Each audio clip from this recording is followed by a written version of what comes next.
Alright guys, what I'm working on now is making a minor modification to a classic saltwater topwater lure.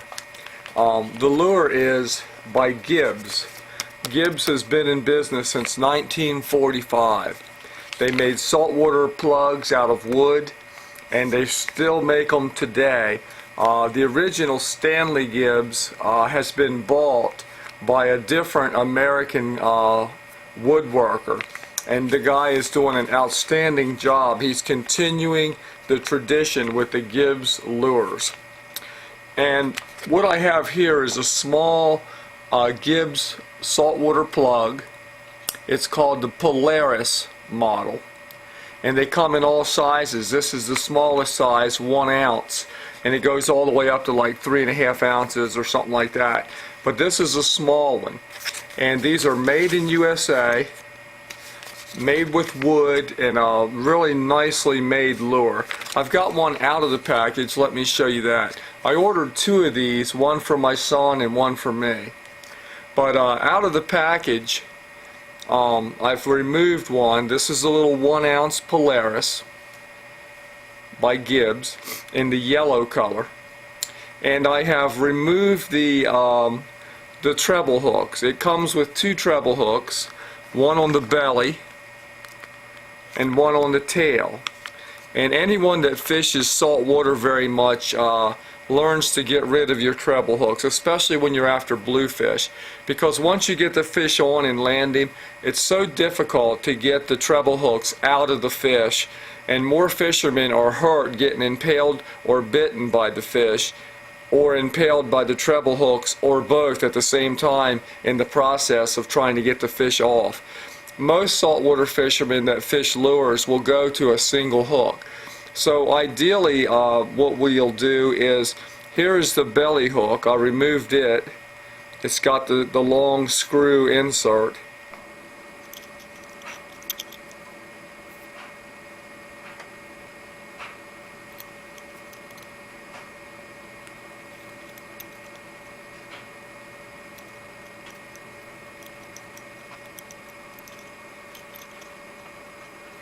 I took the belly hook out, and I took the tail hook off,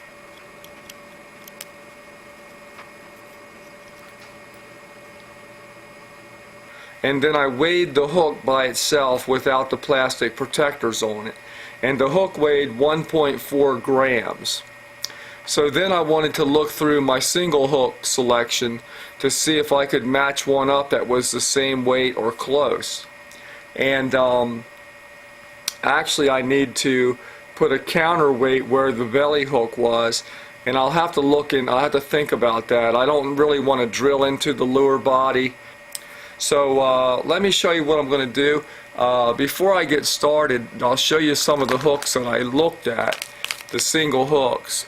This is a 1/0 by Eagle Claw for saltwater, a little bit too small. This was a 4/0 circle hook. Circle hooks are good for bluefish because they don't throw the lure as easily. But it's a short shank and it didn't really fit the lure that well. And this is my go-to hook for making the pig pin lure. This is a 4/0, this is a 7/0 mustad hook, wide gap and short shank. I really like this hook for the pig pin. But it's a little bit too heavy. It was over 2.4 grams, so it was a full gram heavy for this particular lure. So what I have instead is a mustad long shank hook, and this is a 5/0 saltwater mustad hook, and it weighed exactly 1.4 ounces, the same as the treble hook that I'm replacing, believe it or not. So that's the hook I'm going to put on. And what I like about it is it's a small lure, and this hook will dangle like this back behind, and so it gives the chance, a lot of times bluefish will follow a lure and they'll nip at the back of it. and a lot of times they won't engulf it. Sometimes they do engulf the lure, but when they don't, it's nice to have a hook that trails back a little bit. This will be perfect. And now what I'm going to do is apply a dressing. I'm going to put some like artificial bucktail on there, so stay tuned. And just to show you my kind of sloppy work table here, what I did to separate the tail hook, the original treble hook, from its screw eye is I put an ice pick into the screw eye, and on a heavy wood block out on the porch I used this hammer to tap lightly on the ice pick until it had spread the eye open enough to get the hook off of it.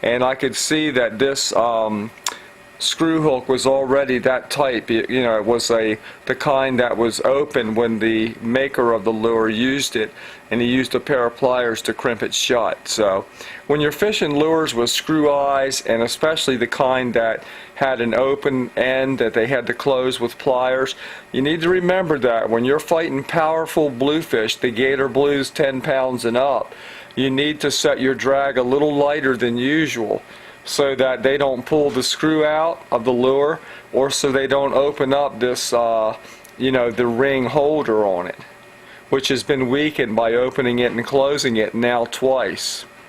But anyway, that's what I did, and so I have the body of the lure here with no hooks on it. It's got a counterweight right there, already hidden under the paint.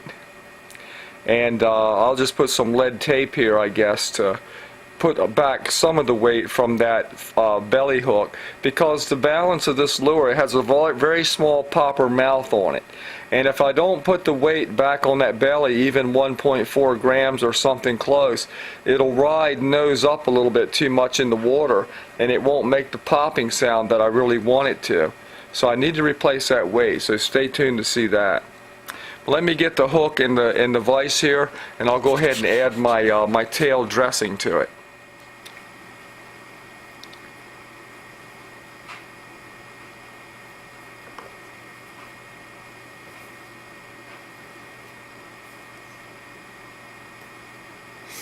Okay, so the hook's in the vise, and I'm going to use I think this is 75 Dernier nylon line thread for fly tying. I can't remember the actual, might be 40, I can't remember, but it's really good quality. And I'm not a professional fly tyer, so I'll do a crude job, but it doesn't really matter. Stay tuned and let's get on it.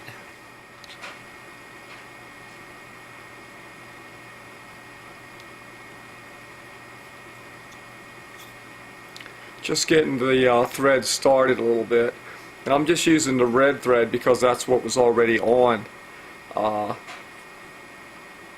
my spindle here. Just putting a little bit on like that. And I'm going to put a little tiny bit of Gorilla super glue right there to help hold the thread.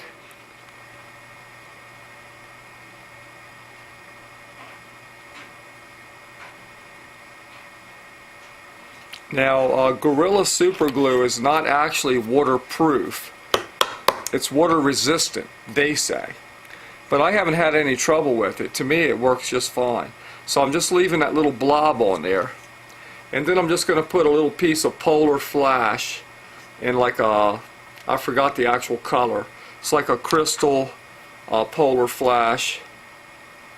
Basically a nice natural white color. And I'm just going to put it on there, and I'm going to split it down the middle, let the hook split it down the middle, so it'll be roughly you know, roughly centered around the hook. So now I'm just going to put a couple wraps on it and keep it sort of centered the best I can. And you know, bluefish with their big mouth full of teeth, as powerful as they are, they will cut this right off, no problem. But you know what? My friend Bill Martin, who is a serious surf fisherman, I don't know anyone that, in my knowledge, that has fished more salt water and caught more big blues than Bill Martin. He doesn't even bother to dress any of his hooks. He just puts the single hook on bare. And let me tell you, if he's doing it, that's all you need. This dressing is for me, really, not for the fish. I don't think the fish care one bit. And I came up a little short of the shank here. I might have to put a little bit more fibers on here. You can see I'm not doing a very good job. I think I'll add just a little bit more. So what I'm going to do is separate out a little bit. Really, when you're dressing a hook for salt water, less is more, man. You don't really need a lot of stuff, and already what's on there is more than I need, because all that's going to do is catch the wind when you cast and take off casting distance. And plus, in the water, the fewer strands of the dressing you have, the better, because they spread out in the water and they reflect and they look like a real fish, like a glass minnow or something. And if you have too much and it's too bushy, then you know, it doesn't look as realistic to the fish. And again, the more you put on the hook, the more it catches the wind and doesn't cast as well as you would like it to. So, you know, it's a trade-off. So anyway, I'm just going to go ahead and wrap this on here the best I can. And you see I'm leaving all these fuzzies and everything. And then I'll add another dab of super glue. Not a very good job here, and I don't have a nice whip tire like Big Mike uses, and the professionals who really know how to fly tie. They have like a special device that helps them tie their knots. I don't have that device, so I just put in a couple of half hitches and then I glue it. And normally I would epoxy the threads, especially against bluefish. But I don't think I'm going to bother this time. I'm just going to leave it like it is and put on a little bit of super glue, and that's it. And if the fish, you know, cut off the, you know, strip it and have the bare hook, so what? So that's it for that one. And I'm going to trim it up a little bit better than that probably. Let me get some of these oddball fibers off. Just a sloppy job, but trust me, it doesn't matter to the fish. You know, we're fishing for wild animals here. These are seafaring, migrating fish, the bluefish, and you know, they're not finicky. They hit anything that moves. They don't care what color it is. They don't care what it looks like. If it's moving, and especially if it has any flash to it, they're going to hit it. Alright, a little bit of super glue.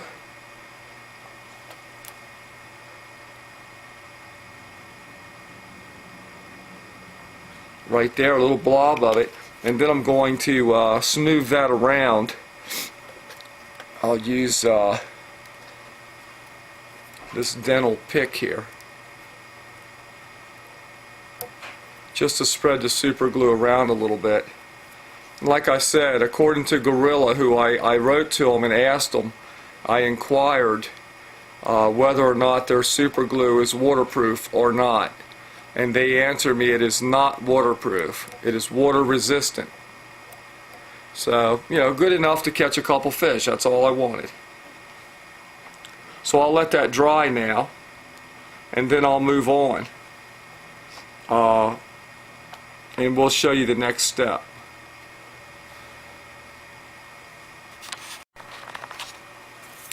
Alright, so the super glue is dried. I'm just going to remove the hook, and I think I'll trim off some of this length. Don't really need it that long. Sometimes the bluefish will nip at just the end. I'm just going to trim it off a little bit. And remember, any extra that I have is just going to catch the wind, you know, and not let the lure cast as far. And it's only a 1 ounce lure, and on the surf when there's always wind, that's not a lot, you know, 1 ounce. So you need to use a lighter weight, you know, like a lighter weight rod so that you can cast a lighter lure. And I'll be using my 20-pound Tough Line XP braid. You can be sure of that. That stuff is the go-to, man. It's the tits for my fishing needs, fresh and saltwater. Love it. So anyway, trim it back just a little bit like that, and then I can put it back, put the hook on the screw eye like that. Then I'm going to use a pair of pliers and crimp that back down.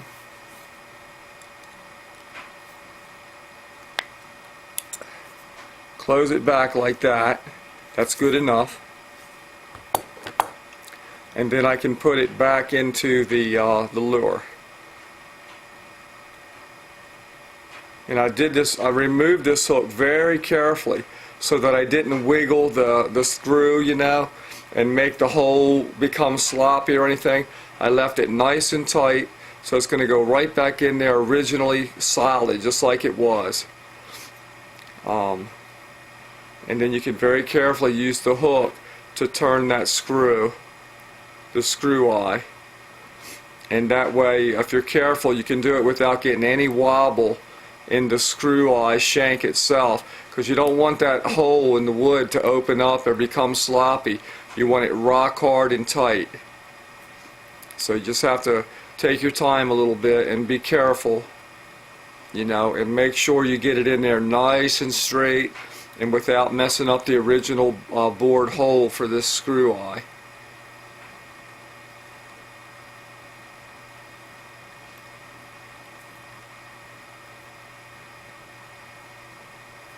Alright, I'm almost there. And the last thing I want to do is make sure that the screw eye in the back is lined up perfectly with the one in the front.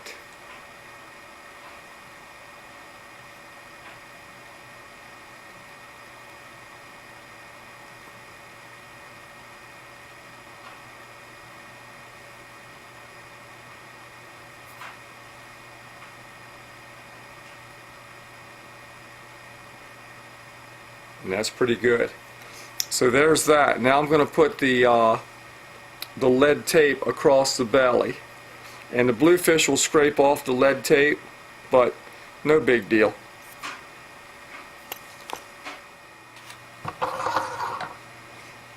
Okay, so I've taken this little 1/4 inch lead tape and I've made 3 layers of it, and I weighed it, and it comes out to 1.1 grams, which compares to 1.4 grams for that bare treble hook without the protectors on it. So that's close enough. That's a good replacement for the treble hook weight. So now what I'm going to do is lay this tape right on the belly over the screw eye hole for the treble hook, the belly hook, and center this little piece of tape right down the belly of the lure, and then shape it on there, you know, press it on. There's the weight that's already counterweight, belly weight that's already into the lure, and you can see that I have it going right through the center of that, and you can see the dimple, maybe if the angle's right, where it covers the screw hole that was originally there for the belly hook. And this will make the lure have the correct action that it was intended to have. So I'll get the little popping sound that I want. It won't be nose light, you know. Now, like I said, a bluefish, the first one, might strip off that weight, might strip off my dressing on the hook. I don't care. One fish, it's worth it. But more than likely, this will hold up, you know, a little bit better than that. So now what I'm going to do is just smooth out the edges of this lead tape a little bit. I have a special wax working tool that I've used in my craft projects for years, and it just allows me to round over this edge on the lead tape. You know, smooth that edge out a little bit so it doesn't get caught as easily on the fish's teeth or on anything else. And that'll just help it, you know, stay on there longer.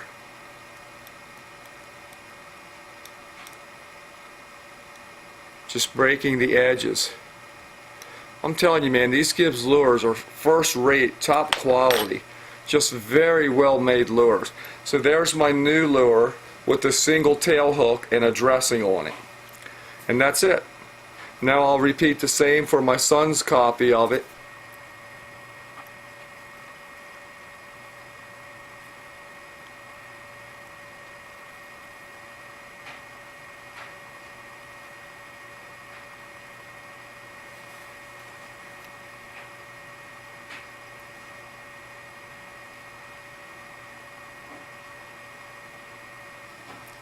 You know, I have a web page at clatterbrat.com called Made in America or Made in USA, and on that page the link to the Gibbs website is there, along with other American made lure companies. So I hope you'll support Gibbs. Classic lure since 1945, still made in USA by American workers. Thanks for watching, guys. God bless, and best wishes.